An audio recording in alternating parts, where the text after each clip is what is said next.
एक गांव में रामनाथ नाम का एक बूढ़ा व्यक्ति अपने दो पोती और बहू बेटों के साथ एक छोटे से घर में रहता था। वे बहुत गरीब थे, लेकिन रामनाथ के लिए सिर्फ यही मुसीबत कम नहीं थी, उसके ऊपर तो दुखों का पहाड़ टूट पड़ा था। सामने रामनाथ के जवान बेटे और बहू की लाश रखी हुई थी। वह जोर जोर से रोने लगा। खेत में मजदूरी कर रहे बहू और बेटों को बिजली का करंट लग जाने के कारण खेत में ही तड़प तड़प के जान गंवा बैठे थे।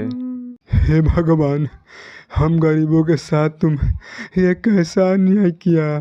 तुम्हें हमारी तकलीफें दिखाई नहीं देता क्या, जो तुमने ऊपर से इतना बड़ा दुख दे दिया? और मैं इन बच्चियों को अकेला कैसे पालूंगा? रामनाथ की दो पोतियां थी। उसमें से बड़ी पोती 10 साल की थी और छोटी पोती 6 महीने की थी। बेटे और बहू के मौत के बाद दोनों पोतियों की जिम्मेदारी रामनाथ के कंधे पर आ गई थी। सहारा के नाम पर रामनाथ के पास बस एक छोटा सा घर था।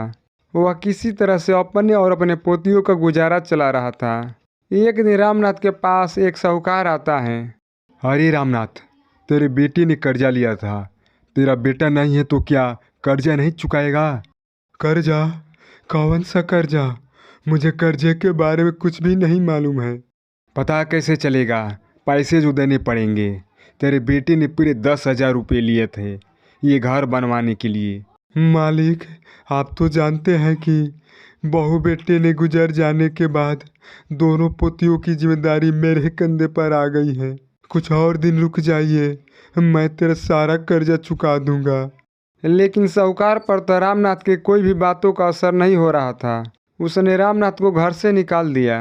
रामनाथ ने दोनों पोतियों को लेकर जंगल की तरफ चल दिए। तभी रास्ते में उसे एक बहुत सालों से पुराना बंद टूटे फूटे ढाबे दिखाई देता है। तब रामनाथ की पोती कहती है, बाबा देखो ना, ये बंद ढाबा पड़ा है। इस पे लिखा है बाबा का ढाबा। क्यों ना इसी ढाबे को साफ करके इसके अंदर जाके आराम करें। नहीं पोती, इस ढाबे में भूत रहते हैं। लोग इस ढाबे को भूतिया ढाबा कहते हैं। इस ढाबे का मालिक और उसकी बेटी इसी ढाबे में मर गए थे और उसका भूत इसी ढाबे में भटकता रहता है। बाबा भूत उत कुछ नहीं होता है, हमें फ्री में एक घर भी मिल जाएगा। हम इस ढाबे को फिर से चालू भी कर सकते हैं। रामनाथ अपनी पोती की बात मानकर उस ढाबे के अंदर चले गए। वे तीनों ने किसी तरह से रात काटी।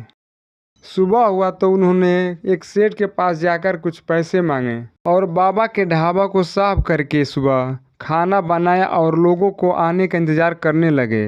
तब रामनाथ कहते हैं, बेटी, मैंने कहा था ना, ये ढाबा भूतिया है। इस ढाबे में कोई नहीं आएंगे। बाबा हम रात यहीं बिताए, फिर भी कोई भूत नहीं दिखा।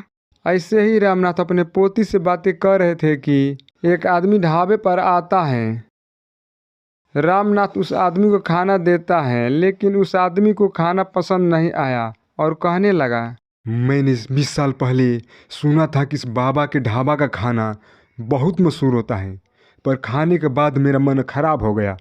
कौन खाएगा इस ढाबे का खाना? यह कहकर ग्राहक चला जाता है। तब रामनाथ की पोती कहती है, बाबा आप उदास मत होइए, भगवान हमारी कोई ना कोई उपाय जरूर करेंगे। नहीं बेटी, मैंने कर्जा लेकर ढाबा में लगाया था। अगर ढाबा नहीं चला तो यहाँ का सेठ हमें इस ढाबे से भी निकाल देगा। ये सभी बातें ढाबे के अंदर चुड़ैल सुन रही थी। कितनों दिनों के बाद इन दोनों के कांड और इस ढाबे पर चहल पहल हुई है। अब हम इस ढाबे को बंद करके नहीं जाने दूंगी। मुझे ही लोगों के लिए खाना बनाना पड़ेगा। ऐसे ही बातें करते करते रात हो जाती है।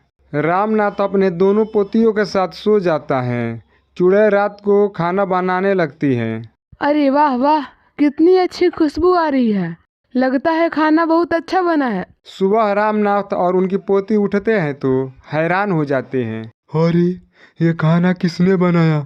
इतनी सारी दाल भात सब्जियां बनाकर चला गया। हाँ बाबा, खाना में बहुत अच्छी खुशबू आ रही है।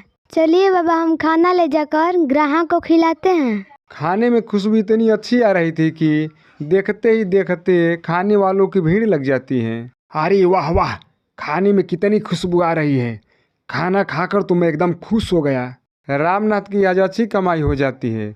रामनाथ और उनकी पोती ढाबा बंद करके सो जाते हैं। इधर चुड़ैल फिर रात होते ही खाना बनाने लगती हैं। इस तरह से रोज रामनाथ को बना बनाए खाना मिलने लगता है। खाने की खुशबू से लोग बाबा के ढाबे पर खाने के लिए आकर्षित होते हैं। इस तरह से रामनाथ का ढाबा बाबा के ढाबा के नाम से मशहूर हो जाता है। फिर एक दिन उस गांव के मुखिया का बेटा सिंटू और पिंटू उस ढाबे पर आकर बैठ जाते हैं और कहते हैं, क्यों रे रामनाथ, तुम्हें पता नहीं है मैं कौन हूँ? चल जल्दी से अच्छा खाना लेकर आ, आज हम आवारागर्दी कर कर थक गया हूँ भाई। अरे भाई, शाम हो गई है, हमारे ढाबे का खाना खत्म हो गया है। मैं कुछ नहीं जानता, चल खाना मुझे लेकर आ। रामनाथ डर के मारे अपने हाथों से खाना बनाते हैं और उन दोनों को देते हैं, लेकिन उन्हें खाना अच्छा नहीं लगता है और वे दोनों रामनाथ को मारने के लिए आगे बढ़ते हैं। तभी वहां अचानक चुड़ैल आ जाती हैं और सिंटू को उठा लेती हैं। चुड़ैल कहाँ से आ गई तू? मुझे छोड़ दे। चुड़ैल को देखकर सब डर जाते हैं। नहीं छोड़ूंगी तुम लोगों को। हिम्मत कैसे हुई मेरे ढाबे पर झगड़ा करने की? तुम्ही लोगों की हरकत के कारण मेरी मृत्यु हुई थी। अब मैं किसी को जिंदा नहीं छोड़ूंगी। सिंटू और पिंटू चुड़ैल से माफ़ी मांगने लगते हैं और उनकी माफ़ी मांगने पर चुड़ैल उन दोनों को छोड़ देती हैं। रामनाथ घबराकर उस चुड़ैल से पूछता है, अरे चुड़ैल जी, आप कौन हो? आप हम तीनों को छोड़ दो, हम यहाँ दोबारा कभी नहीं आएंगे। ये ढाबा मेरा और मेरे बाबा का था, जो हम दोनों मिलकर चलाया करते थे। हम अपनी जिंदगी से बहुत खुश थे। फिर एक रात दो मंचनल मेरे ढाबे पर आते हैं। बोलिए साहब, क्या लाऊं? पनीर, चावल, रोटी, छोले, पराठा। अरे बुढ़े, अपने बेटी को भेज आर्डर लेने के लिए।